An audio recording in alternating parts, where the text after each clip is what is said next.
Hello, beautiful. Hi. Hello, divers. Welcome to Dive in Wonder. Nice. Thank you so much for being here. Do I look at the cameras or not?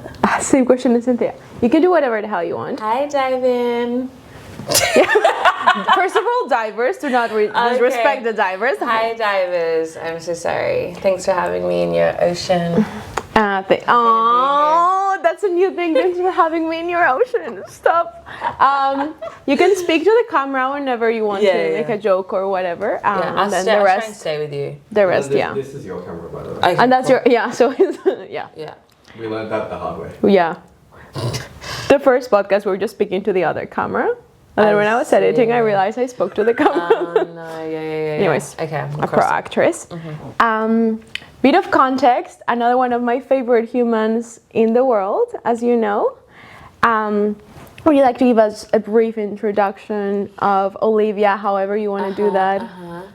Okay, Olivia Yemi Suleiman. I'm a DJ, actor, director, producer. Like I like films, how we've connected.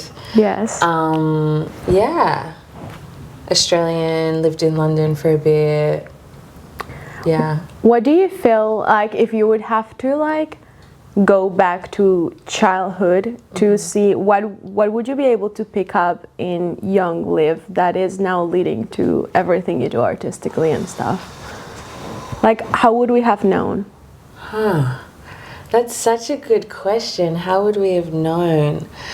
I always had kind of like an out there kind of dream for myself. Like, I watched a lot of TV and a lot of MTV, and I really believed that was going to be my life too. MTV? Yeah. Was that an inspo?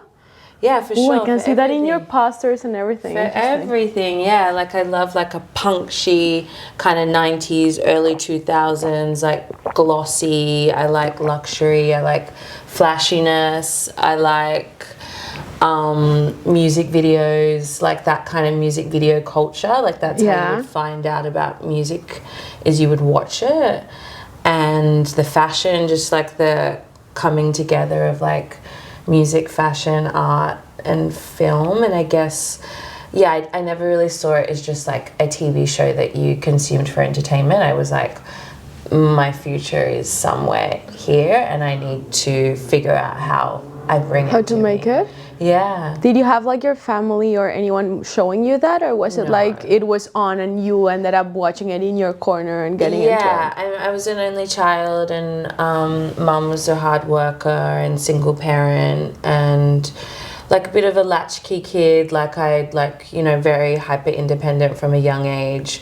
So that was kind of like my world. Latchkey kid, I hadn't heard that. Yeah, it's an old term. It means you let yourself in the house. And it was like safe to do that in Australia and everything? Because in Colombia that's not a thing. I mean, I remember when I finally got to walk home from school, like I begged to be able to walk home from school, and they were like, they tried to long it out, but I think I was like 12, 13, I could walk home. Yeah, okay. It was very safe. It was very safe, safe, yeah. Okay, cool. Very, very safe. And when you started seeing that, was your first approach, like when you started daydreaming about, I want to be part of that world, was it already like you leaning into music for that? Or were you more into like seeing the performance side? Like how was your first step? It would be modeling, actually. I was scouted at 14 and just sort of brought into like quite an adult world of like, little fashion shows, and a lot of like Dolly magazine, a lot of like leaving school for castings. And did you feel so gangster doing that? I felt like whenever I had a casting, and like girls at school would know, because I'd have like a little bit of bronzer on and some mascara, and they'd be like, casting, and I'd be like, yep.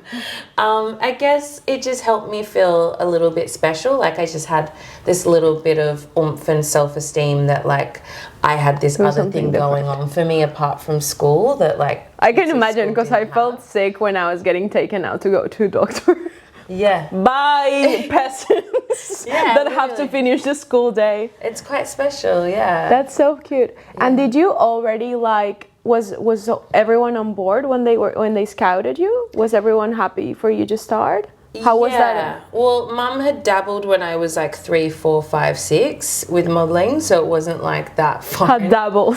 yeah. Yeah, that's crazy. Yeah, it wasn't that I guess they fun. would have seen you as a baby and be like, we need to do something about you. Well, that's what I asked her. I was like, how do you know? Because, like, Yeah. everyone thinks their kid's cute. Like, how did you know? And she was like... No, I've seen your bits. I don't know if everyone does, if people just lie about it. Yeah. I think everyone thinks their kids are Everyone's beautiful. special. Yeah. Everyone's worthy. Oxytocin, man. It's the oxytocin. Yeah. I guess so, but to the point where you're just like, I'll take you to like a casting or something. Yeah, I guess she said she was getting approached. Like, Okay. yeah, come up to her and stuff. And then was she supposed to have people, like, was she supposed to be with you until you were 18, or were you doing stuff alone? Oh, yeah, no, alone. Like, I mean, it was a pretty reputable agency, so she trusted it. And, like, yeah, I think I'd get there on my own. I'd catch a train or something. Wow. Yeah. That's why you're so independent now. That's so interesting. Yeah, it was fine. Do you feel like that it has an impact in how you, because I feel like you're very good at standing up for yourself. That's one of the things that I've like seen and admired the most in you. And we were speaking about it with Jess the other day. I kind of told you about it, but we've had this conversation with Jess, like this long one that you don't, but like in regards to, I feel like I've taken so much like bravery from just seeing you stand up from yourself. Thank you. But it's been, no, you're welcome, I mean it. But it's interesting because it's something that I feel like some people have because of they had to go through it because they were raised like that, or sometimes it's not as easy, I think, in the way like society works and everything to feel. I feel like we're going against a lot of our instincts when we do that. Yeah, no, it definitely did not come easy, and I definitely... Sorry, now, have you got hair on your mic? Yes. Ooh, Good. thank you. Yeah. It definitely didn't come easy, and it was learnt the hard way. I was like a massive doormat for like a really long time, till it became just, I guess I just shed that skin naturally, and it was just like, it is not worth it for me to allow people to step all over me when the entire time I know I'm gonna hate every second of it. Like, it's actually just not worth it. Like what ages? I want to say, honestly, probably from like 29. So I'm 33 now, so it took a long time to learn these That's crazy, lessons. because I wouldn't have seen you like, because I guess I was... Yeah, I think we met when I was around that age. I met you, like probably through COVID and up until now, like since I've been back from London. I came back in 2020. Yeah, so right when we met. yeah, I really feel like and this is the first time me saying this, like stepped into my own in a way that I never have before, and like really just quickly shedding things that no longer serve me, and just like... But very quickly identifying them as well. Yeah, maybe that's just fine-tuned discernment. Yeah, because it's interesting, because I just remember a few interactions, like just random things at the beginning where I would kind of imply, I felt like you were hyper aware of me being uncomfortable about a situation, even, I don't know, I had moments also within my relationship, but also just me kind of briefly rushing over something, and then you'd straight away be like, no, if you're not comfortable, like, and I feel like I had so many moments like that without realizing I kind of like on set stood up, because I felt like you would have had just like your face when you're uncomfortable. Like I feel like stayed in my thing, like if you're not comfortable with this, I don't know what it was. I just remember we were in an event and I kind of expressed some sort of discomfort with something, and then you straight away were like, well, you're uncomfortable, you stop it. And yeah, but it's so interesting because it's not that obvious, and like in terms of like, I feel like I stand for myself. Like I feel like it's something that I did, and then I met you and I was like, clearly not enough, I could do better in this. But it's interesting because I wouldn't have thought that you would ever, that I thought you, like, I would imagine you as the sassiest kid ever that would like. No, definitely not. Like, I remember I had a job at this very cool, like, retail outlet that I won't name. Like, it historically, Yeah. it historically only hired, like, it was like the coolest shop to work at, and you had to be 18, and I got poached at 14 to work for them, so it was like very strange and like really cool. So I got this job there, and I was like so shy, so crippled with like shyness, like I barely spoke. The manager would come up to me and be like, you have to talk to the guy. Like, it was honestly awful. I just felt like I was being like bulldozed constantly. Like, no one spoke to me. I had no friends there. And someone came in and was like, isn't there like a 12-year-old working here? And it was like, I'm 14. Exactly. First of all. Oh. But it's just like, in hindsight, like now, I don't know. I often wonder what they thought of me and what they would think seeing me now and like the person I've become, because I just felt like it was very easy for people to overlook me for quite a long time. Yeah, very easy actually.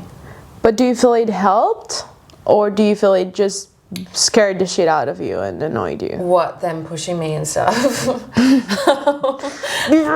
to people. Yeah, I think it did help, like, because now if I worked in retail recently, and it's like nothing for me to talk to anyone. Like, I can literally talk to anyone, but that was like scared into me, and that's probably what I needed. And I think it's just all a part of my dharma and like the soul contract that I've attracted, is that like I need to go through these XYZ lessons, and I needed to start off really shy, and then I needed to become unapologetic and this kind of thing. I wonder if it's something, because I feel like we've like I feel like we've bonded over this as well, because I feel like you understand me. But I wonder if when it comes to that, do you feel like you have a bigger hangover afterwards when you haven't stood up for yourself? Yeah, because I feel like that's one of the things that people like that have asked me, like when you're working with younger girls and whatever, and I feel like I'm taking that role with younger girls, and I'm taking that role of like, no, don't let them do that, like push it, whatever. And then when I've had this conversation, I feel like a lot of the times my reasoning, even on sets or for whatever I'm not comfortable with, is like, whatever consequences I need to deal with here on this environment, if I stand up for myself, are never going to be as harsh as me with myself tonight, when I'm so pissed that I didn't stand up, or do you let something happen, or you did change that hangover. I feel like you're quite sensitive in that way as well. No, I've noticed as I'm getting older, like I basically have zero tolerance for like irritated. So something's irritating me. I'm like, sorry, I'm just gonna like live. Right, and I try and like do it with like, I try and give my side of the story. Like, for instance, I did a shoot recently, and it was unrecognizable, but like my hair kept on getting like touched, because as if it was a recognizable shoot, and it was just driving me crazy. I just couldn't. Why? I just found it irritating, just for someone to keep coming up and touching my hair. Not like a racial thing, not a weird thing at all. I just didn't want somebody to keep on entering my personal space like that, especially when the photos were unrecognizable. So my hair's not in it. Do you know what I mean? Yeah. So I'm sure that she was just, looking to do a job. I feel like it's like, I want the clients to feel like you paid me for something, so that's why I keep on. Exactly. I feel like a lot of the times that can be the it's vibe. Just like a busyness. And you're like, it's just really a busyness, sweet. and you're just like, you don't. She was really sweet, and she meant really well, but I was just like, this is this is a situation where I could easily say absolutely nothing and just allow it to keep going, but I'm getting annoyed. So is there a way I can just like diffuse this irritation and just clear it all up, and then I can go along with the rest of the shoot happy as Larry? And I didn't mean to offend anyone. And I'm sure I didn't actually. And I've actually completely forgotten because you did it fine. No, but it's so interesting, because you actually, I think energetically, and I do feel that I like my hours of tolerance. If I think about an 8-hour shoot, like if I just know my hours of tolerance have like made like they're so much shorter now. So then it's just like I mean, and that's not great. Like we should try and build tolerance and acceptance. I think it's different because I think not as enabling each other as like mental issues. I think you can just beat up. No, yes and no, because I think that I was speaking about that with my mom actually on the way here, and it not in regards to that, but in regards to tolerance, even like with BS like dates or something. I'm just like, and I'm out.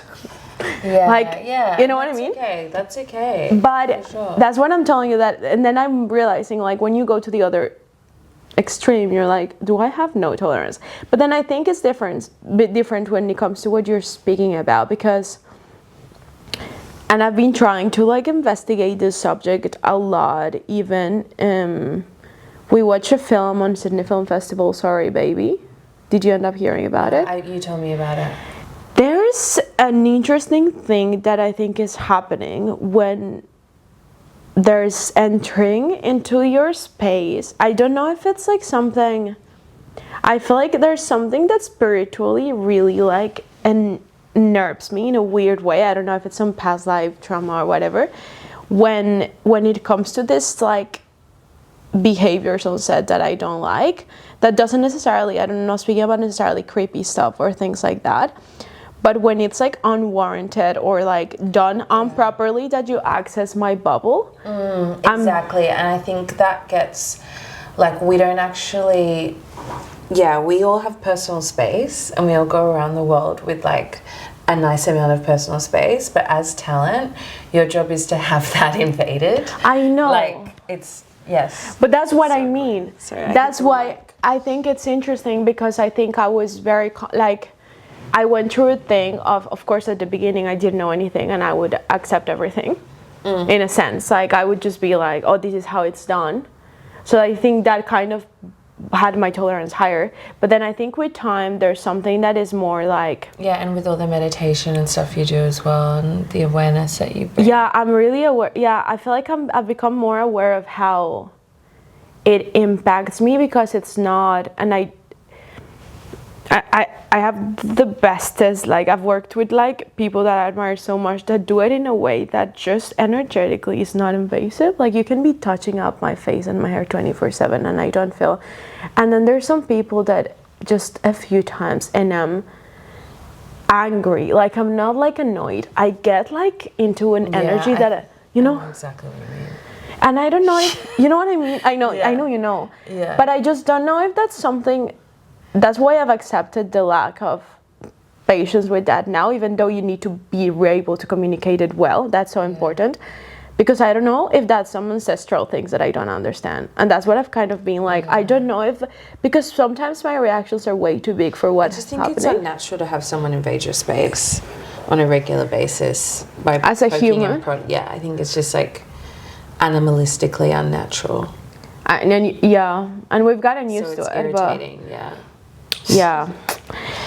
Okay, I want to ask you, when it comes to this, I wanted to like bring this on later, but actually this is super interesting, because how have you navigated that? Because you started as talent. How did you navigate that experience that you had on the other side to then starting directing and everything? And how has that informed that?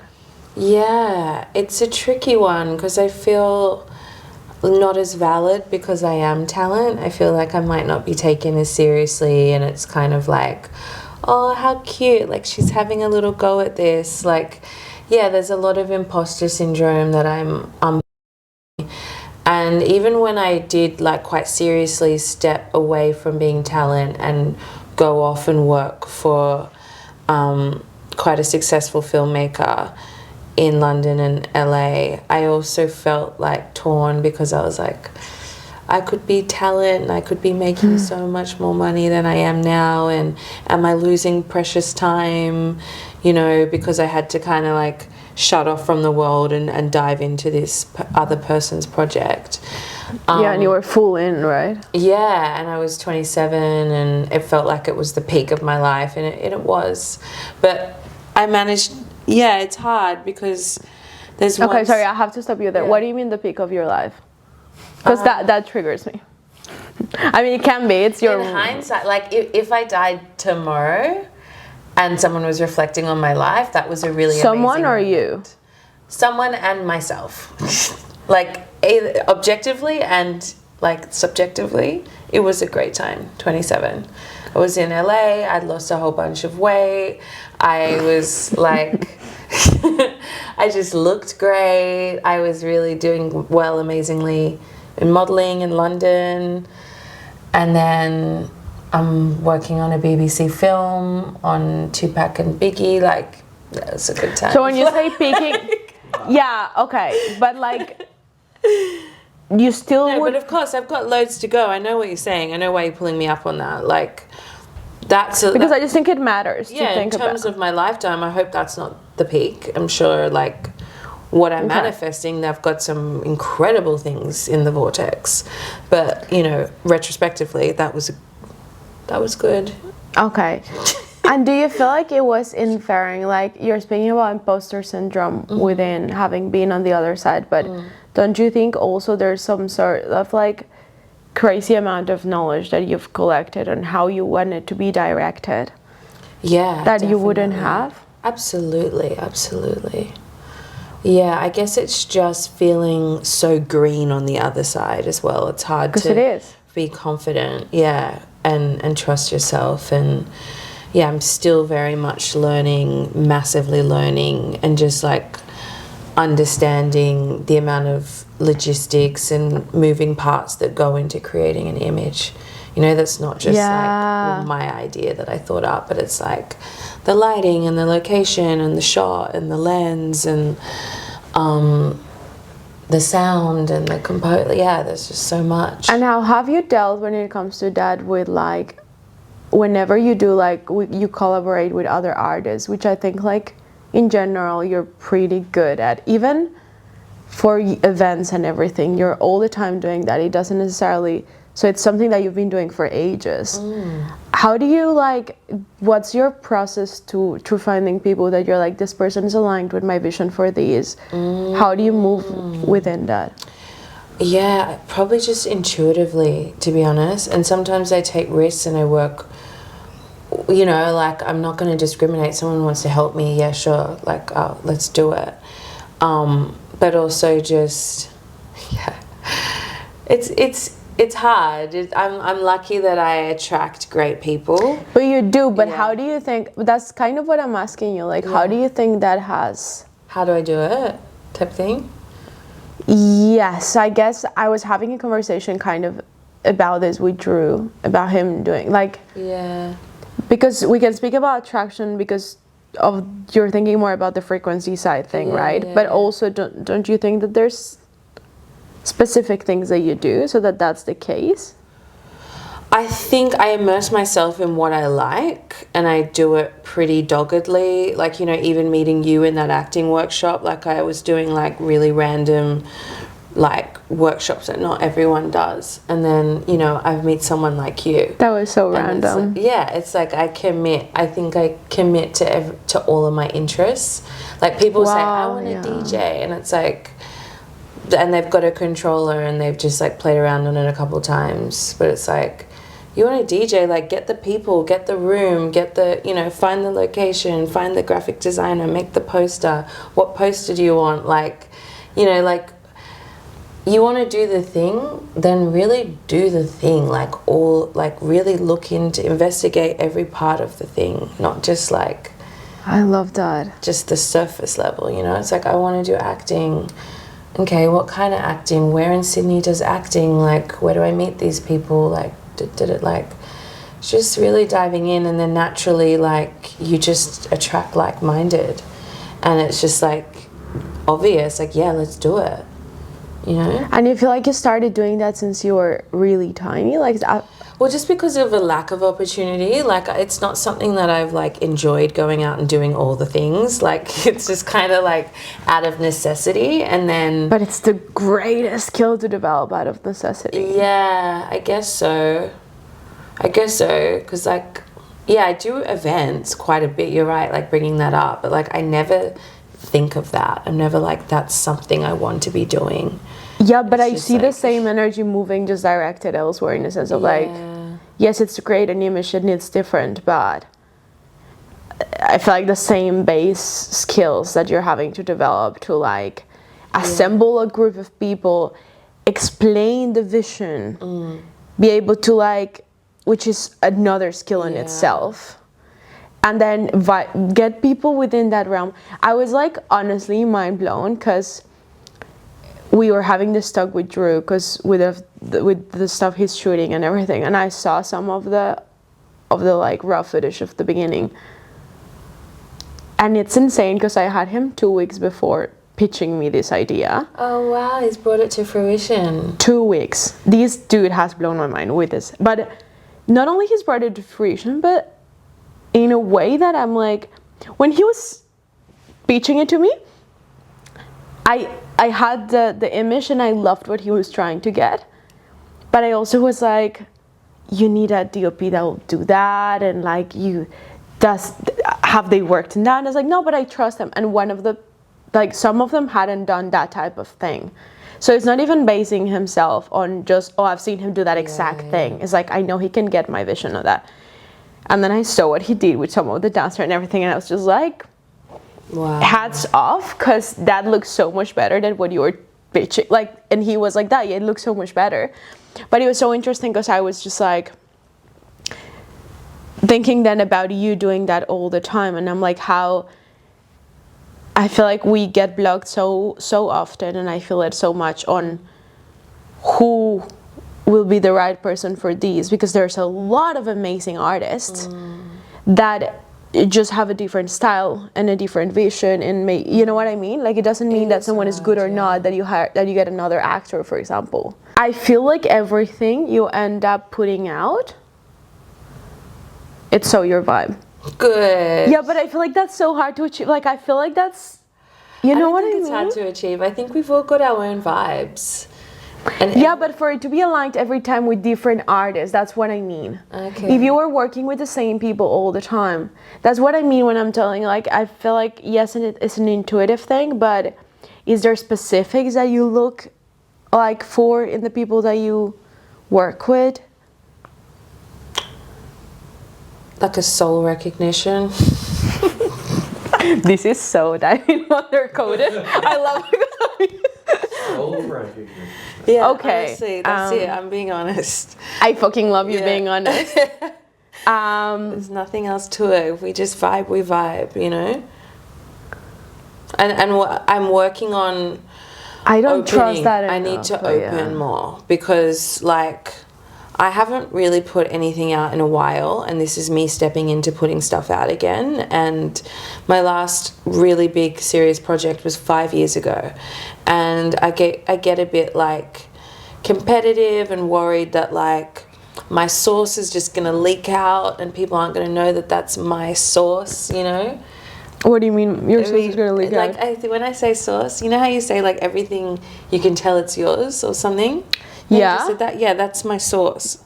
It's going to leak out? Yeah, I feel like I'm working on a block at the moment. Oh, leak out, Yeah, like it's as a gonna- car, like you're going to yeah, run it's gonna out. leak out. Oh. People are just going to steal it.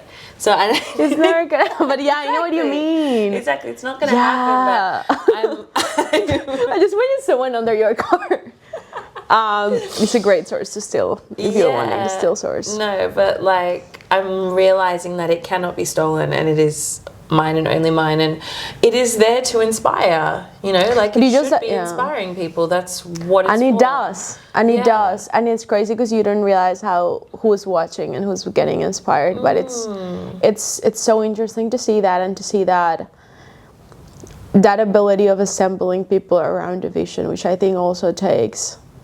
It's such a funny game between the amount of control that you have because you have a vision and you want this, and then how impactful it is that you're able to let go once you like get someone to like trust them.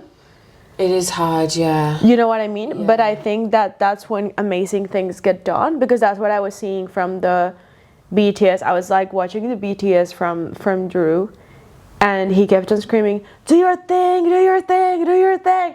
His whole thing, because some of it, like at the beginning, they were trying to be a bit more directed. and he kind of made sure he set up the whole environment. I can't wait for you to see it, so that they would do their thing, and then just like let magic happen. And then there was a kid and a father walking by and saw this dude shooting and dancing and started dancing in the thing, and then they brought them in. Like, the energy on that thing was crazy. That's so cute. And I was like, yeah, and I was just thinking about that when it comes to like, yeah, the ability that you have to get people and then just let them do their thing. Is this, what are we talking about in regards to, do I do this? In regards to, I feel like you do that whenever you do your events. Yeah, I feel like you're doing that. Maybe. That's just, to me, that's just curating a lineup. It's very simple. But yeah, I guess... It's not, I mean, lineup. I don't mean necessarily only with artists. I mean when it comes to, like, for example, I'm going to be quite specific. Yeah, please. Because, yeah, please, because I have no idea what I'm talking about. We were speaking with Jess, for example, about the stuff you filmed in Bali and whatever. Oh, right, yeah. And how you were so happy to seize control. Of course, it's her project. Yeah. Yeah, but that's what I mean. I think it's interesting because I think you think it's easier. Like, you think it's so natural, but a lot of people really struggle with that. And now that you're directing, that's what I mean. It's like, how far do you go into, how do you play with the line with the actor? You just directed your friend's film, right? Yeah, that was really fun. That was really fun. What do you do that game? Like, when are you like, okay, I need to let them do their thing, hands out? And when are you, I need to be playing with these energies right now? I think it is, again, quite intuitive, but it's when I can, I guess with the short that I directed, just like getting to know the girls' personalities and their own personal quirks, and like how can I draw more of them out into the character, and how can I encourage that or push them, or, you know, like we've been doing these incredible workshops, so I'm a bit of a nerd in regards to this kind of intense acting experience. So it was like, and we'd all done the same workshop, so it was like, how can we play with these tools? That's so sick. And stretch the work as much as we can, and just, yeah, so that was easy, but like, also, you know, you don't want to have too many chefs in the kitchen, and I think I do, one of my strengths is being able to observe and intuitively step back and just not walk on people's toes or anything, like. And that's probably a little bit of like my old doormat self, but like I think I've refined it where it's not a doormat, and it's like, just give these people some space as well, you know? Yeah, and give them the light when it needs to be put on them, when you're the one also. I think it's so interesting that you speak about the workshops, because that's one of the things that, again, you mentioned it in the way we met, but you're so curious, you're always trying to learn. Yeah. Which I think is so obvious in then how you handle your life creatively. Well, I think I truly do enjoy acting and the craft of acting, is like as snobby as that sounds, but it's like to get a role is very far between. So it's like, if you want to act, like this is a workshop that's going to give you a week of acting that you say you want to do so bad. Yeah. So like, do it. I've spent a lot of money on them, and I'm slowing it down this year. Same, but we're about to do taxes, so you can claim all that. Yeah, which I have. We're rich. Yeah, I think there's a time to completely immerse and dive in, and a time to just, you know, how can I put all these tools into my own thing and create, and create now. I want to create. How did you start? How did you go from, what was the transition from modeling into acting? It was actually, it was modeling into acting, directing into acting as well. Did you direct before you acted? Yeah, no, I didn't direct, but I was pursuing directing. I was working for a filmmaker, and I was coming up with ideas, and I was applying for directing jobs, and I was pretty doggedly trying to be a documentary director. And I was also working in a call center, and it was like miserable London winter. I was really depressed. It was just like, you know, something's got to give. Like, you got to give me a break. Like, what is this, you know? Yeah. I was like almost, I'm fucking I was like almost I felt broke. that. Like I remember looking at like Bless, like the homeless people, and just honestly being like, there's really not that much gap between me where I am right now and that. Like honestly, there's I was just perpetually lost. I was like reading all the self-help books I can in this call center, and there was one question: if you could do anything that scared you, or like you wouldn't be afraid, I'm butchering the question. If you knew you wouldn't be afraid, or you knew you weren't going to fail, like what's something you would pursue? And it was acting. And I heard that and I was like, no, not acting. I am not now going to start pursuing acting. Like that is not at all convenient. Like I just go it's not from convenient. directing to acting. Like two of the most impossible kind of careers. Yeah. And I heard it so clear. And so then I found a Meisner class in London. Were you meditating or were you just writing? I was writing what book? I wonder what book it was. It was like, there's something about, I think maybe it was something like the 7 spiritual laws or the monk who sold his Ferrari. It was like something in that world. And then I went to a Meisner class. I took myself to order a Meisner class like as soon as I could off of that. And the girl like got naked and started screaming in the middle of the day. And mind you, I'm terrified of acting. And then this is the first thing I walk into, and I just was like, what the hell? I was just felt so exhilarated, so terrified, so like alive, actually. Yeah, that's the way to describe it. And I was like, that has scared the shit out of me. I don't know if I'll ever be able to do that, but I'll keep coming back. You know, like I'm not gonna jump to that. Yeah.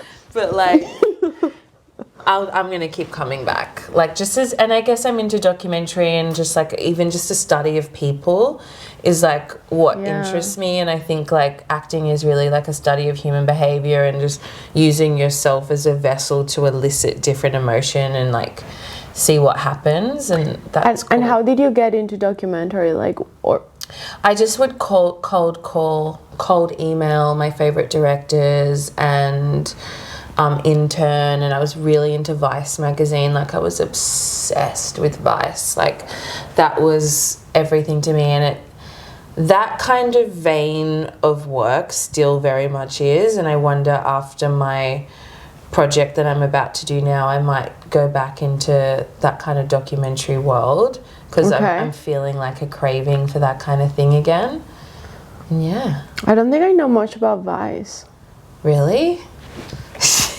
As like a documentary? I think it's actually not judgment in that generation. really. I think it's not my generation. No, because I think it stopped at my generation. It stopped at me. Like Vice doesn't really exist anymore the same way it used to. Yeah.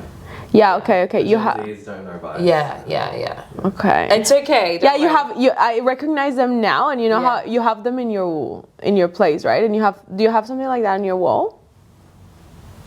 Something is giving me your house. Maybe. Yeah, it makes sense. It's very my aesthetic. It's very my aesthetic.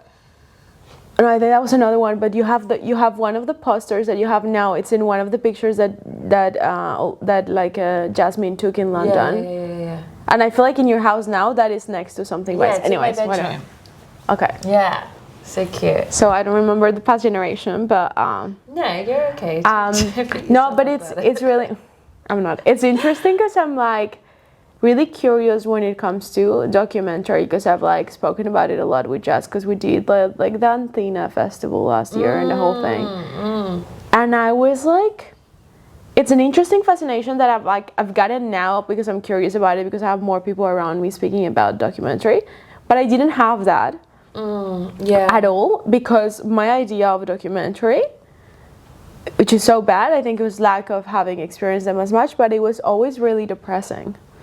Yeah, they can be. It's what you know I what I mean? about them, to be honest. Yeah, but when I was a kid, I was like, I like fiction, because it brought like the same push I had towards films was not the same one I had towards documentaries, because I want to get out of reality. Like I like that documentary sort of shows you like an intense reality. like a good documentary is like so shocking, you can't believe, like, and the fact that it's real, it like is just this extra like, oh my god, Yeah. you know, that like film doesn't, like a narrative fiction, it's not quite the same. And like it just grabs me straight away because you're watching real images, real people, real like, and also the MTV stuff. Like I grew up with reality TV. Like I've always liked like a stark human story that's like really Interesting. intense. Did you like reality TV growing up? Yeah, I loved, like mum loved reality TV. I grew up on reality TV. Someone was saying that it was Les was telling us, I think that Jessica Chastain was talking about how much she like studied now reality TV because like she steals a lot of shit from it. Right. She was saying. That makes me feel good. But I didn't. Yeah, Actors aren't supposed to watch reality I TV. hated reality TV. Well, Yeah. I have that view. I have that view of reality TV that I'm losing my whole time, and that is Yeah, and putting that my makes a lot of cortisol up. sense. Yeah, no, you've got to pick a good one. There's nothing like a good reality TV show. I think I Just haven't hooks found you. good ones. Yeah, yeah. Because then it's interesting. Because then actually, I think I'm doing that with Giggly Squad. Have you heard that podcast? And I'm realizing that so Giggly Squad is an American podcast. It's just comedy. It's Hannah Berner and Paige DeSorbo. You'll learn nothing. No, I mean you'll learn nothing. No, that's the point I'm getting to. It's not the type of podcast I usually listen to because I like to have finished the podcast and understand something that I didn't know about the brain or whatever. But it's been so interesting because I only realized today. I kind of started diving into their podcast, and I thought I've been thinking I was diving for the past months, and today I realized because they posted some stats and I went into my Apple podcast, I haven't not listened to one episode since the beginning of the year. So like every single week I've listened, and I'm like, no, you're not dabbing. You're actually. This is one of the podcasts you listen to the most. Yeah. And it's so interesting because it's I'm kind of like studying their humor in a way. They're just funny, but just because of who they are. You know how some people you just need to give them a mic? Upstairs Neighbor is my favorite podcast at the moment. No, is it comedy? Yeah, it's comedy. It's like two black girls, black and Asian girls from LA, and they're just so funny, and they're young as well, and like just their banter, I just like love listening to that. I love it. Just lightens up my like world. But I'm thinking about that because I was thinking when it comes to what Les said, and I think there's a moment where you actually need to focus more as an actor. I'm not saying reality TV necessarily, if that's your jam, that's it, but like documentary, like you need to study also real people rather than just films. Yeah. Because I think that's been really interesting with them, because I'm kind of like seeing what she's grabbing on for the comedy hooks that she's gonna come back to and everything. That is just basically improv. Which is so interesting. But yeah, I think like the whole thing with documentary is that then it wakes up an awareness of what's happening that I think a lot of us it enacts don't social want change to. and they're educational. You learn so much. Which I think it's like coming back to what we spoke about a few days ago when it comes to like learning what people need. Has been really interesting now on like watching interviews and when it comes to social change, for example, because I feel like maybe documentary has also given you that perspective. And again, was not us doing the whole podcast about the conversation with Jazz, but like the conversation with Jazz was that you had taught her that she needs to ask people how they need to be helped, and that now she's trying to put that into other areas.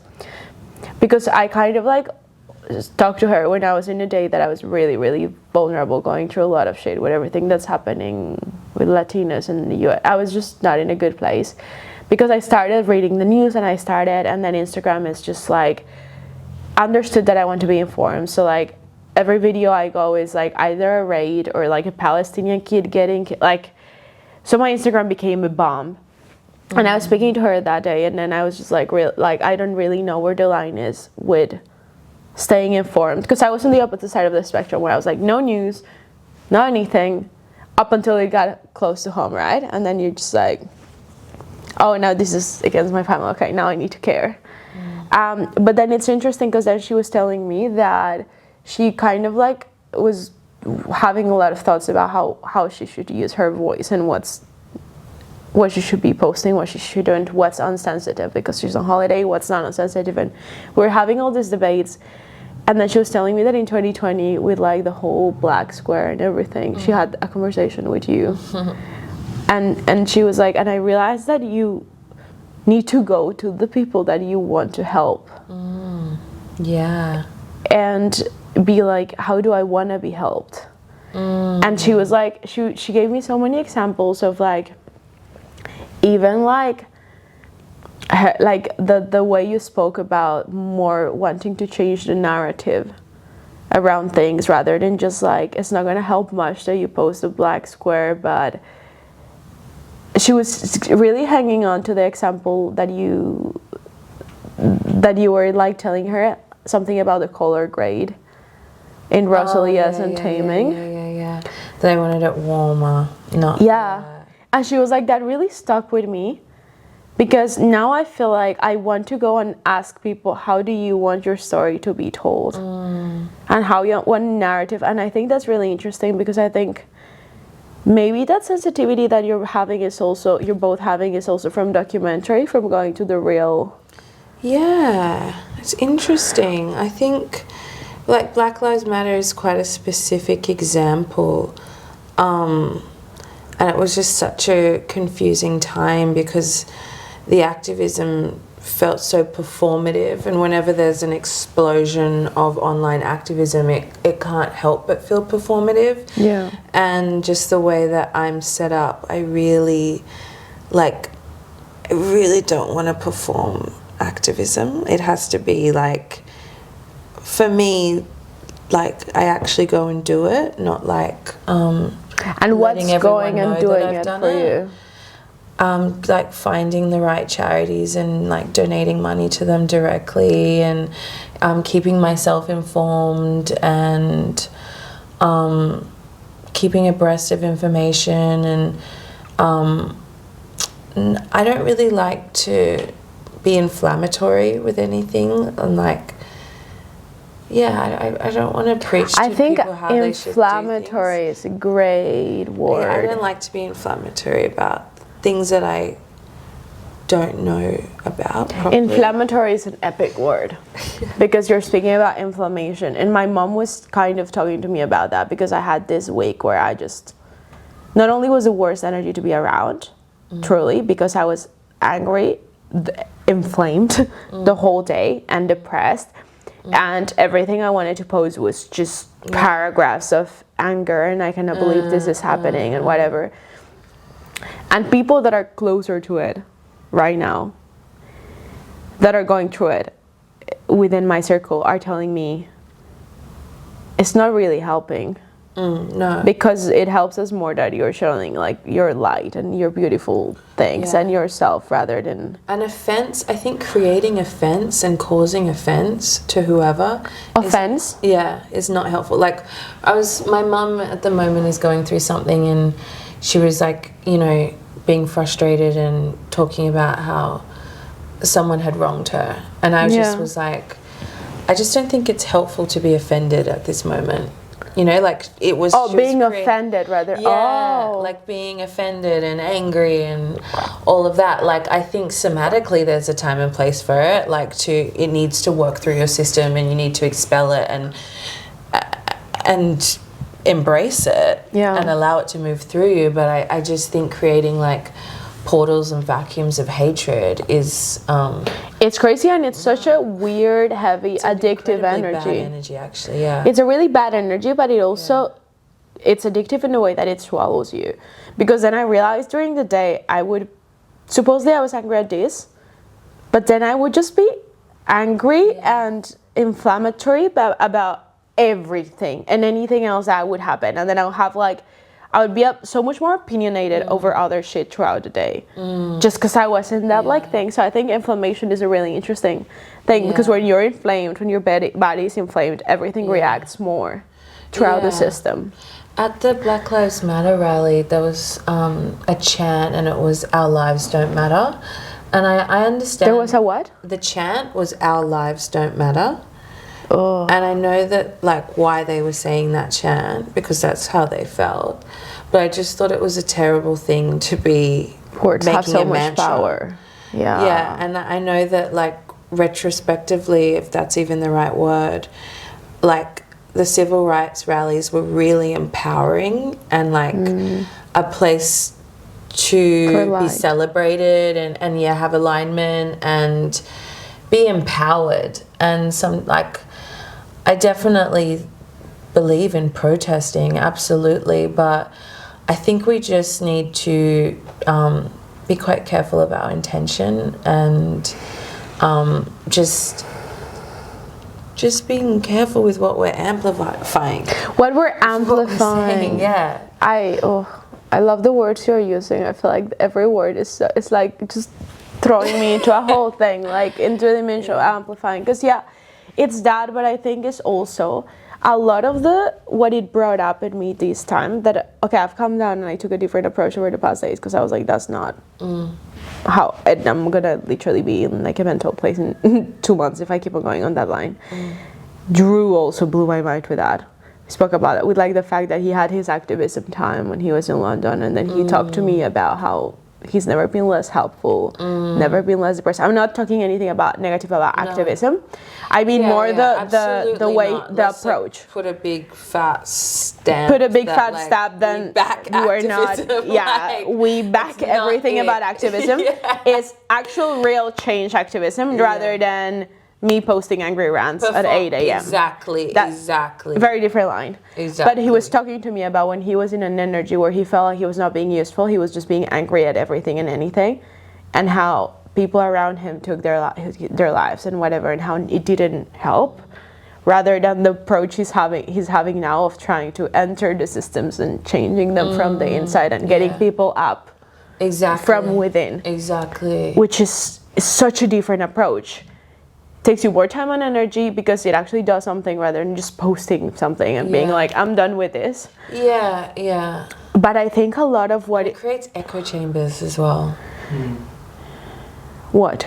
Like just the angry rant and posting and being like, look, do you see that? I'm good now. I'm so right. Yeah. And you're not, and you didn't help anything. No, you didn't, and you just skip along your day feeling like you're good. Yeah. You know? You're a better person than the next. But that's exactly the thing that my mom told me, that like it triggered me so much because I was in my rant and she was like, just make sure your like anger is not ego right now. Well, the ego is there to protect, so yeah, but in a sense of like the moment I feel superior to the people that are in power for their decisions is like, yeah, I would do better, but now what are you doing right now?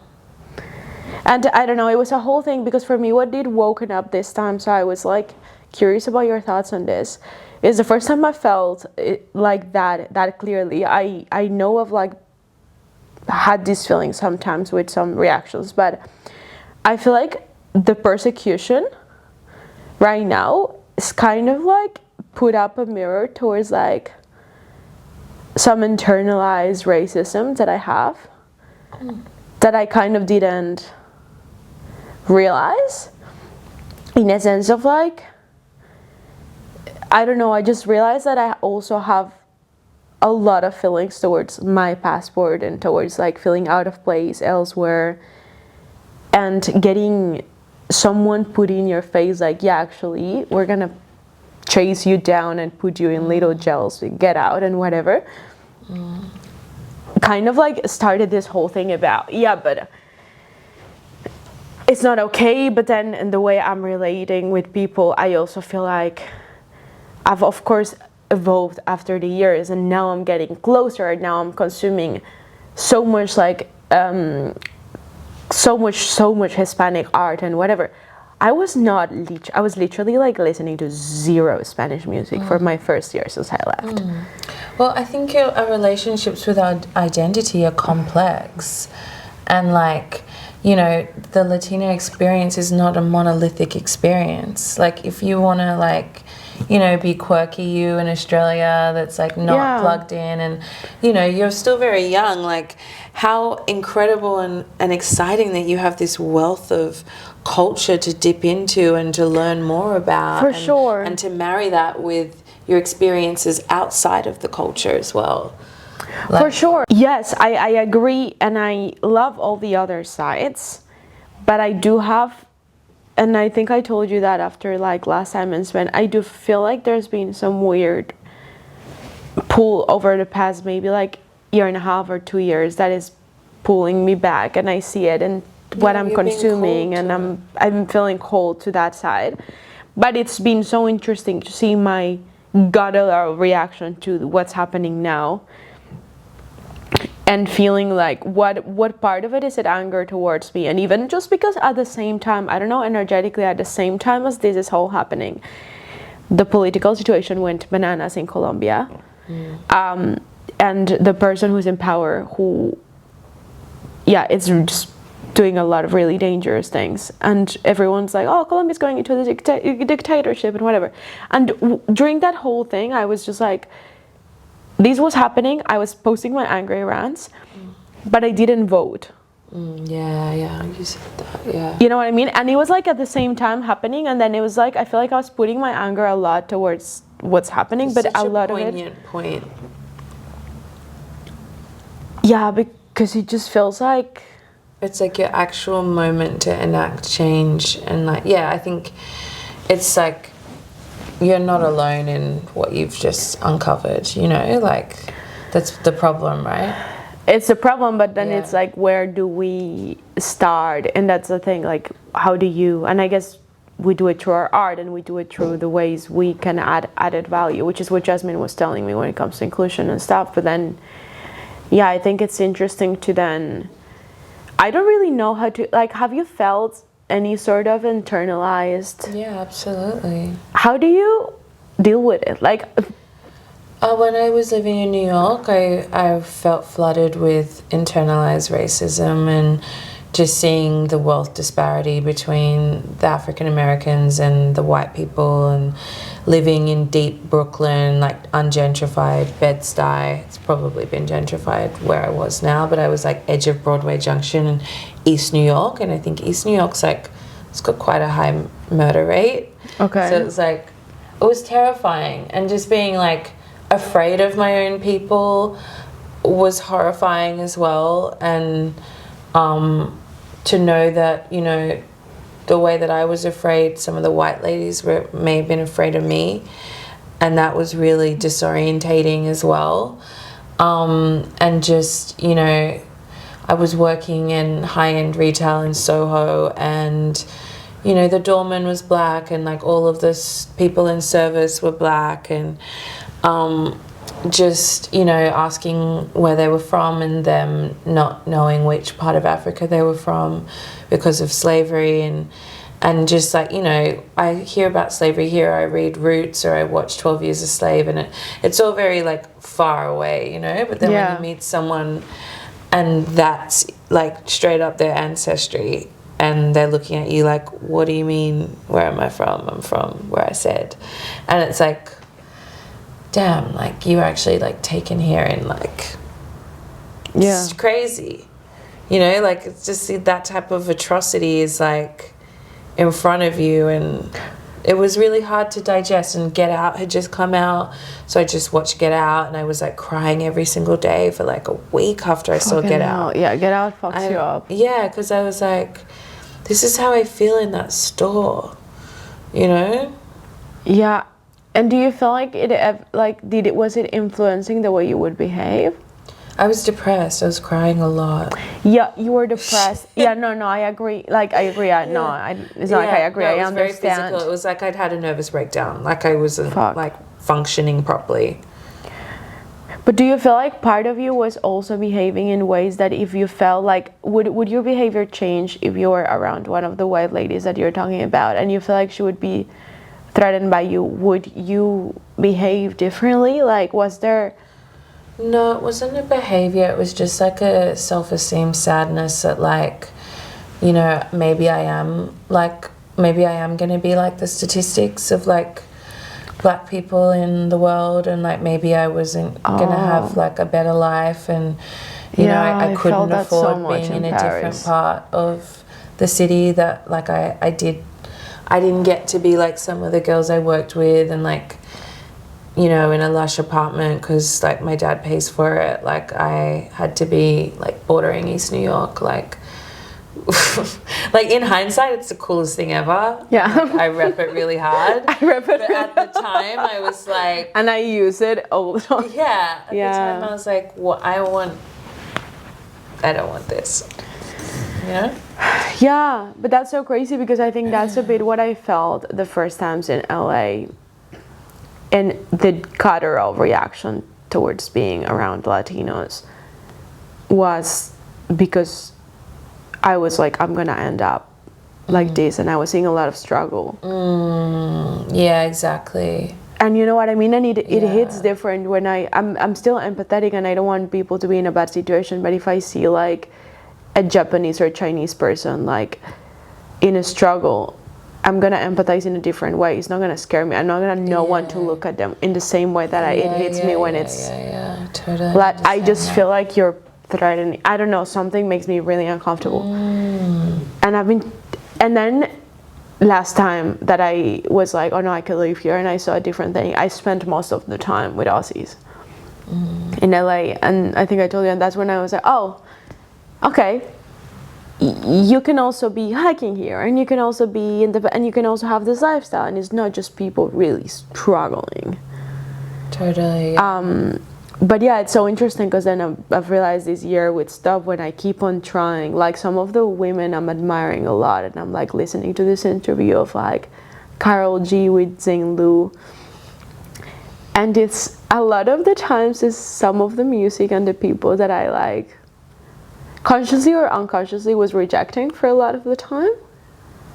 And then I'm looking back and I'm like, part of me in a good way, like in an inspiring way, is jealous that you're able to own your roots so much. You know what I mean? Like I'm like, that is so attractive, and like teach me how to do it. But then also like, yeah, that weird reaction towards, I haven't been in that position, but even in Australia, like when you're thinking on the hiring process and stuff, like I just see that I have biases, and I'm just like, so what does that say about you? Yeah, totally. How, you know what I mean? I know exactly what you mean, because I felt really ashamed when I was having those thoughts. I just thought, you're such a phony, like what's the point of you? And like just so confused, you know, just so absolutely confused. But yeah, I think again, it's a part of your soul contract. It's a part of the work that you have been manifested into this time, space, reality to work through this, you know? No, and I think so, and I think we have that, and I think we also, that's why we also... What a privilege, and how cool and how interesting and culturally different, you know? And that's why you also attract people that guide you through it, and that have been through it, and we're having this conversation, and I think it's also part of your soul contract to like be like, how do you navigate this? But yeah, it's interesting, because when Jazz brought that up, I was like, yeah, it's true that also the people, coming back to what Drew was, the type of artist he got and everything, and like, just seeing how people being so proud of the stuff that they create. No, but yes, but being proud of the things that a lot of the time you would think, I don't know, that in the past, I feel like this is the most cliche thing, but like it ends up being, if I just compare to 18-year-old Natalia, all the stuff that I wanted to hide the most are the things I'm like working so hard to bring out now. I'm like, that's your strength, please bring it out, and I work so hard. You know what I mean? Yeah. So then, yeah, it's super interesting. I wanted to ask you, it doesn't seem like a segue, but it is, because when it comes to that, when you say like soul contract, what's your attraction to like the whole erotism and erotic world within art? Like, where did that start with the like film nights? Interest, my interest in eroticism. You know, the erotic and eroticism. That's a great question. That's a great question. So I was away with my mum 2 weeks ago, And we have... She asked, she was like, hey, by the way. We have the exact same taste in TV and shows. Like, it's hers. I love My that. taste is her taste. Stop, really? Yeah, and I we were love like, that. What movie do we watch? What movie do we watch? And then she was like, ask ChatGPT, what movie do we watch? And I was like, you don't just ask it that. You need to give it some prompts. Like, I was like, I want something like Animal Kingdom meets Adore meets blah, blah, blah. Like, and then she started laughing and she was like, something Indian Australian with an erotic twist. And I was like, do you like erotic twist? And she was like, yeah, I guess so. And I was like, that's so funny. Like, we both just enjoy, like, I must come from her because, yeah, I feel like the shows growing up had a bit of a sexy edge. Like, everything that we watched, like Jerry Springer, Big Brother Uncut, like, like, just, you know, The Secret Diary of a Call Girl was a show that I also remember watching as an adolescent. Like, I think I'm actually very prude, and also I went to sex education at 6 years old. Mum took me to sex ed at 6. Why? Like a different outside of school class? Yeah, it was an outside of school class. It was still at my school, but it was like extracurricular. Like it was in the newsletter. Like not everyone went to that. I think there was like 6 of us, to be honest. And she had me young. She's only like 21 years older than me. And I do feel close in age to her, and I kind of always have. And I feel like we've just had this, like, sex has been very open. Yeah. Like, I just tell my mum everything. I talk candidly. I mean, I don't go into detail and nothing ridiculous. Yeah. She has videos. No, nothing ridiculous. But, like, we just enjoy having, like, girly chats. And, like, I just enjoy intimate relationships and watching that play out on screen. Like, I love Lena Dunham Girls and the way that she portrays sex. And I just think it's just a fascinating part of human life. And, like, I just love to poke at it and look at it from different directions. And, you know, I'm very lustful and I have a lot of desire, and I'm trying to rechannel that into my creativity instead of just rocking back and forth at home. It's giving so much. Did you watch Big Mouth? Yeah, I have. Have you seen the last season? I don't think I have. This girl who's old. Oh my god. I have to watch it. You need to watch it, and we need to talk about it. She's cool. But what do you say? Why did you just mention, like, I'm a prude, and then going to what do you define by prude? Don't really have sex that often. On dates, like, I'm not. It's gonna be pretty impressive if you manage to kiss me. It's gonna be really impressive, like, honestly. Like, how'd you do that? Medal. Yeah. Like, I'm not overly touchy-feely. I'm not, like, super... I mean, sometimes I can be flirty, but that's usually its own mask. Like, really, if I'm, like, dropped into who I am, I'm not going to be like, hey. It's its own mask, yeah. Like, a bit dorky and chill and normal. And just, I'm not really like that. But do you feel like... Because you know how, like, you're speaking about soul contracts, I love that concept because I feel like sometimes, like, our specific individual curiosities are kind of like a pathway towards each one having that. Mm-hmm. And then I'm just really interested because I've, like, it's woken up a lot. It's funny that you say that about being fruit, because I feel like also I'm the same, and you know that, but also because I feel like I'm exploring it elsewhere. I'm not trying to use random people to... You know what I mean? Yeah, no, I guess when I, like, have, like, you know, had sex, like, trying to find another word. We're not, like, being cut, you can say everything. But you're being ABC. Yeah, when I have, like, you know, done that, and it just has left me so empty and shattered, and it has, like, taken so much time to recover. Like, it actually was a very expensive act for me emotionally and for my time and my mental well-being and all of that. Like, it just took too much. It wasn't worth it. So going forward, and it's been like, it's been a while, like, yeah, I've really got to be moved to do it, and I want it to be safe and healthy and grounded, and I want it to be a natural opening, not me just being like, open, yeah. you know, like, do it. Like, it has to be like, yeah, I don't want to notice that it's happening. I don't want to notice. Yeah. I want it to just happen. Gonna be the short. Is it over?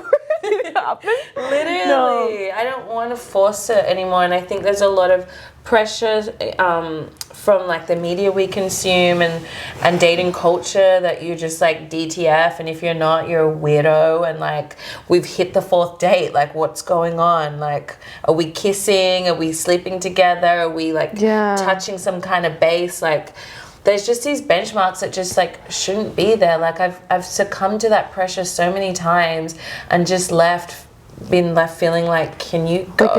Yeah, can you leave the house right now? Can I like return to who I am? Like, and then it takes you like 7 hours of rituals to come back. But like, literally, like, truly.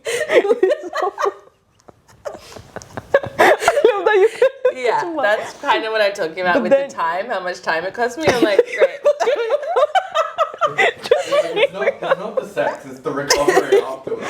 Returning to myself after. Literally, all of the rituals and the shaking and the crying and the journaling, like. It's not worth it. No. But that's the thing. I think it's interesting when it comes to the sacredness of it, because sacred. I loved the it's so funny how I have so many strong memories with stuff you've done, but I loved the like little speech that you did with Bia on before the film. Love Witch. Yeah, but the little speech that you did was so interesting. Do you remember what I said? Yeah, you were speaking about the candles. The candle ritual of union, and how like you create. I think she was speaking about it, not me, but yeah. She was speaking about the logistics of it, because she gave us like a whole freaking like lesson. I gotta do another one of them. Yeah, I haven't since. No, I did it then. No, another one of the You did films. the ritual? Yeah. I did it like the next week, because I was like. Does it have to be a specific color, the cord? And I love because also she's like a bruja, like Brazilian bruja. Yeah, like, I really vibrated in a weird way with that. Of course. But it was so interesting, because then you kind of, when she was speaking about that during that speech, you spoke about the shit you connect, and in my head that kind of, I keep on having the reference. When I say sacred, I just keep on going to the reference of the connecting of the hair in Avatar. With the thing. I don't know that reference. Did you watch Avatar? Don't show me. But it was great to have you. Okay. It's so fine. I didn't know half of your references. It's still hurtful. Okay. Okay, it's so fine. I cannot speak about it without spoiling it. There's a way they connect, and it's through the to hair. source. Oh. And it can be like that, but it's done in a beautiful way. This is not the negative aspect, but I do feel like that line in French you actually call élan de vie, which the translation, I don't think in English we use the same term, but in translation is the actual chord, and people speak about it for like just connecting with each other. It's not about that specifically.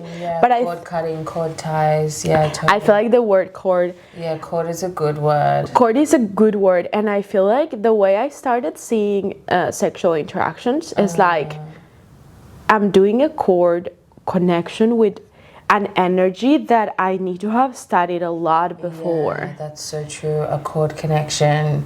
You know what? I'm not. Let's rename sex. Cord connection connection for sure. Are we cord connecting or what? Netflix and cord connection. Yeah. Want to cord connect? Yeah. Kind of feeling like cord connecting. Yeah. Like no, but like, let me study your cord first. Yeah. Like, I want to know if there's ancestral shit in your cord. Yeah, and honestly, like, health-wise as well, we need to start Health-wise having really transparent conversations about health. We do, because then it's like, we speak about it and we have a lot of like easiness kind of like talking about it within us with girls and whatever. But it always comes back to the uncomfortableness in front of the person of you are being a prude. It's not sexy. And it's very interesting, because then it's like the whole conversation about where you bring it up and whatever. And then I've had these things where I'm like, and it's fine, I'll double down on this, but I don't want you to think that you've already gotten there, but then I'm still gonna ask you for blood tests before. But then it's like an interesting conversation, because then it's like I'm kind of low-key telling you have a chance tonight. Yeah, but it can be sexy as well to be like, no. That is fine. Yeah. It's the no is but fine. Like, yeah, go get your blood test, go get everything done, and I still might not. But that's the whole thing. Yeah, that's the whole thing, and that's the whole like kind of conversation at the beginning, and that's what you need to know. But that's why like I feel like I'm comfortable having that conversation after like months and after I know you, yeah. Because it's a weird thing, and it's a weird, as much as we've gotten better in advance, there's still this weird fucking entitlement that kind of feels like it's like the silent thing about, and it's not entitlement necessarily to do specific things, but it's more the entitlement of like being cool about it and the like trusting that everything's fine without having seen. You know what I mean? I know, yeah. When it comes to like our health, and I think that's also why, coming back to the sacredness of it, like it's our relationship to life and to being alive. And like if you're saying that it's not worth a few hours afterwards, and the whole energetic thing is definitely not worth getting sick and stuff.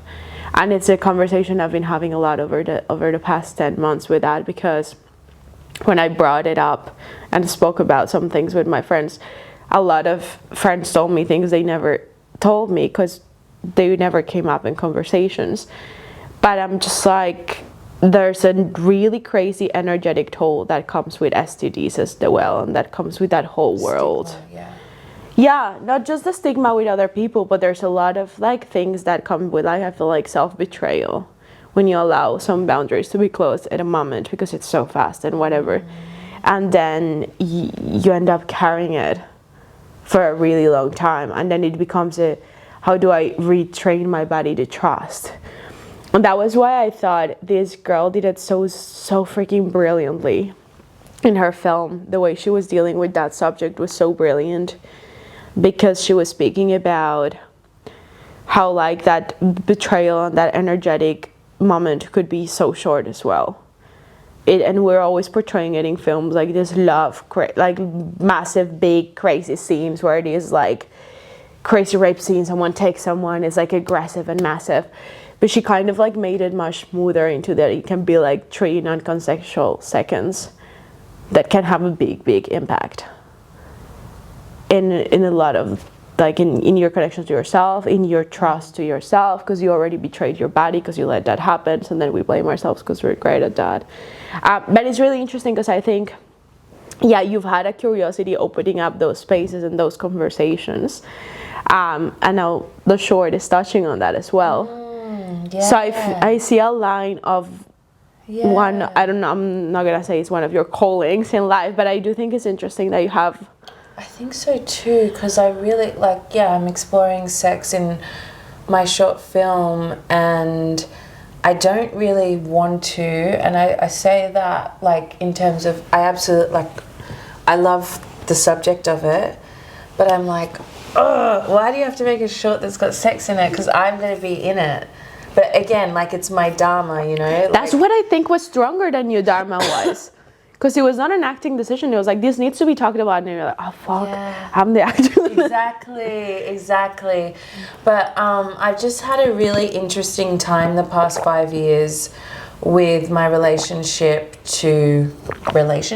in relationship with another person, and to sex and to dating. And I've had a really tough time.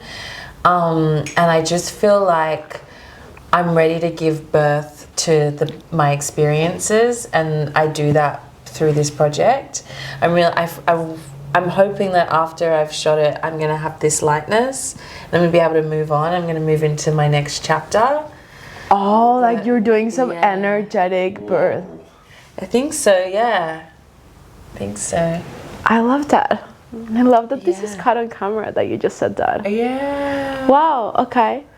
It's okay, this is freaking me out. The past months, year, I've had a lot of, even in Zane Lu, I keep on coming back. Do you know Zane Lu, the guy who interviews for Apple Music? Yeah. He keeps on bringing this message out of people, so I feel like he's on a mission to get that out there as well. But about how like weirdly prophetic the stuff you write. Not only prophetic as what's gonna happen, but also like the healing powers, and then like how people like write this and then stage of their life changes, or like culminate something with a project. Who was saying that? I think it was Sabrina Carpenter after a breakup or whatever, and how she was like, I need to get this out because the moment I culminate this album, I culminate this like chapter of my life.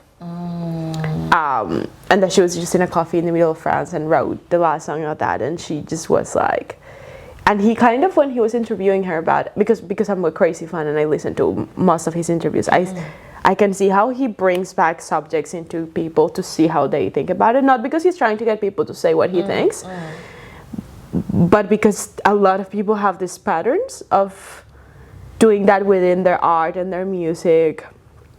Seth was speaking about that when it comes to the studio. So it's really interesting that you said that. Yeah, no, it's been a bit of a theme for me this year. Like, I had a bit of a meltdown around DJing because, while I love it and it's such an amazing outlet, like, there's a lot more for me. Like, I look at people like Virgil Abloh and like Cillian Murphy and these types of DJs that have enormous careers, and that's just one of their bows to their creativity, not the entire thing. So I was DJing in this restaurant and I was just having a meltdown. I was like, I can't do this anymore. As soon as I leave, I'm cancelling every single gig going forward. I'm not doing this anymore. And I speak to God a lot, and I just heard this voice say, just write. If you start writing, you'll be able to do this.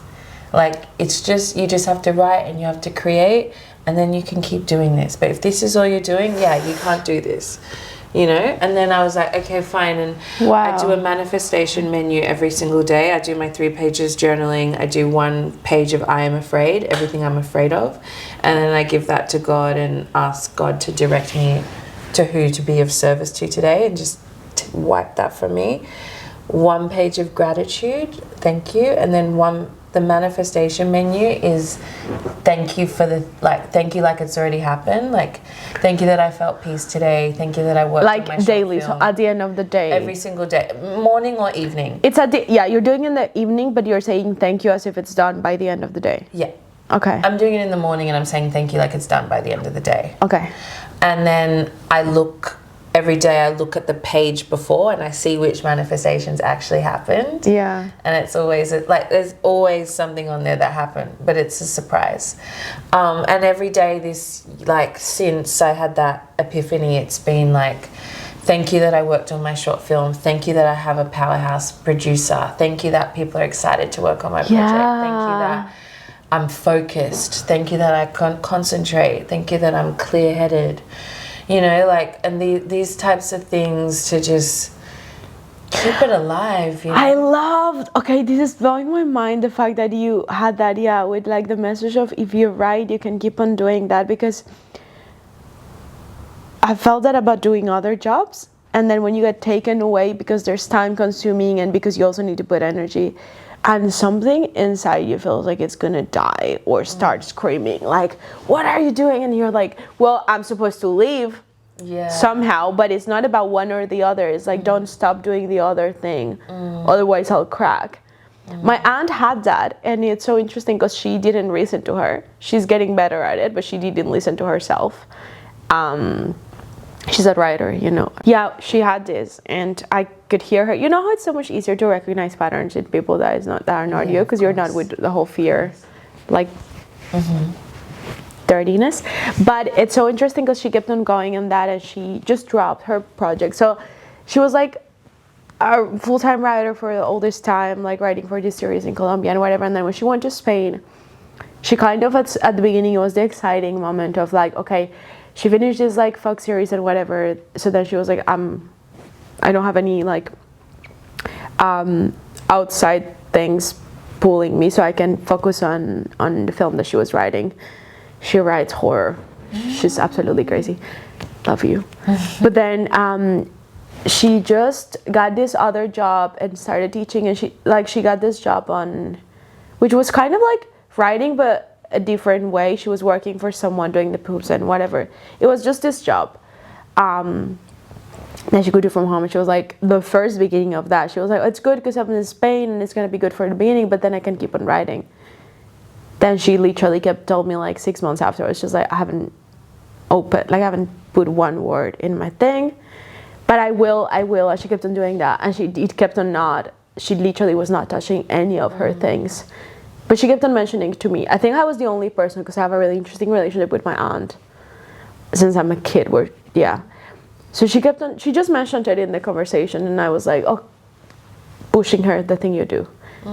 And then she took it to the point where she literally got herself fired from that job. Like, in such an evident way that she was really stressed. I was in Spain, I was in Barcelona when she got fired.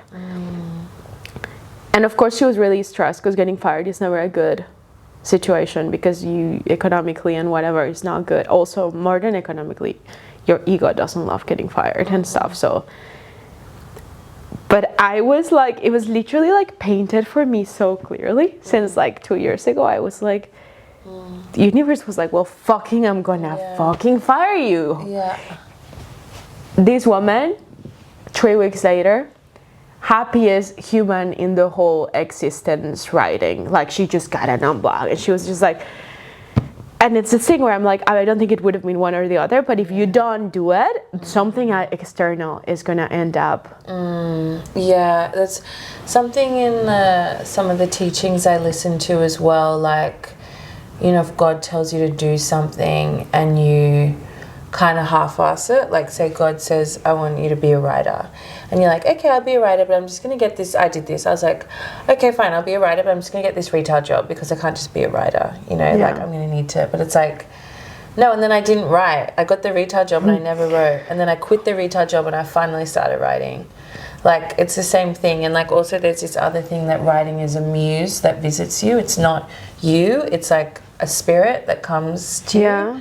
And that's a gift, and like you need, as soon as it comes, you need to write, because it's not going to be there every day, and it won't visit you if you don't create the space and time for it to visit you as well. That one I really liked, because now I see like my ideas and stuff as a gift that's been given. It's not mine. It's like, oh wow, like let me capture. It's not you. It's not you. You're used by it for a second. Exactly. And and it's so interesting, because I think it's like also, it's both scary and also both really relieving to feel that way, because I also like think it allows you to give it the reverence it deserves when it comes to. I was listening. Did you read The Creative Act? No. I'm reading Liz Gilbert, Big Idea or something. The Big? That's where I got the Muse idea. I think it's called Big Magic. Big Magic, yeah, Liz Gilbert. Then me writing everything. But yeah, it's so interesting, because I think but it's something you get better with time. But you keep on speaking about God told me this, and I talk to God. Has it always like sounded clear for you, like messages? How does that go? I have been asking for it to get clearer and clearer, like in my manifestation menu, like, you know, divine interruption, like if I'm not meant to be doing something, just cut that straight away. It happened the other day when I'd asked for like to hear the voice really clear. I made my mum a cup of tea, and I went to leave the tea bag in. This sounds silly. I went to leave the tea bag and give it to her, but I just heard something say, no, just wait and take the tea bag out. And like, maybe that's just my own voice, but honestly, I felt like that was I think that's what divine sounds like. It's just this really fine-tuned inner voice that like, it's like a thought, but it's clearer than a thought. That's what I think it sounds like. Wow. And it's in the mundane. Did something happen with the tea? No, Or but that's the end? it's just an act of kindness. Yeah, it's just simple. Leave but the tea. That I know it sounds silly and nothing. But you were still kind. What was changing about the kindness? Because you still had done the tea. Was it because it would brew longer? I think maybe comically it's just... It would brew longer? That was the whole it would point? brew longer. Okay. I thought you were going to bring this story. And then I pulled it out in the thing, and then this fell, magic and there was like happened written in the floor. No, but I felt like I was The like... DOP needs to be this way. It's like, no, like this is how divine speaks to you. And if you choose, you need to choose to hear it every time you hear it, you know? Like no matter how small or little it is. Oh, so much. And I think I also, there's moments where I'm picking it up more, of course, as you grow older. I feel like with some stuff, with some things for me is really clear. With some, I'm having a lot of confusion between like divine telling me not to do this and my fears or my ego telling me don't do this because whatever. So that's the part. Ask for more clarity if you don't just know. do better. No. Just like English or like a language I speak. But it's so, I also feel like I get so much through my friends and to the people I choose. And I feel like my intuition is great with friendships, but it's interesting because I get a lot of messages with words and stuff that people will say on the day. And then I'm like, that was for me. Yeah. You know what I mean? You're like, that was for sure for me. You have not even idea what you just said. Like, you're just speaking about something, and I'm like, I love it when that happens. yeah. We're gonna have to close the podcast soon. But on that, I have a mantra. This is me confessing something. I have a mantra that I've repeated myself through many, many, many weird moments of life when it comes to the being niche and whatever, that came from like something you said at your birthday on your apartment. What did I say? TMI, but someone I was dating made a comment about something I was doing with my outfit or like coat and whatever.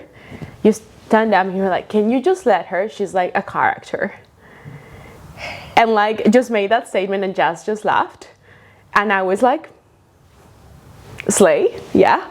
And the amount of times where I've like doubted some stuff or wanted to like water down something, and I have like, she's a character, do the fucking thing that you want to do. And it's so interesting because it's like those things that like energetically carry so much weight then as inner reminders.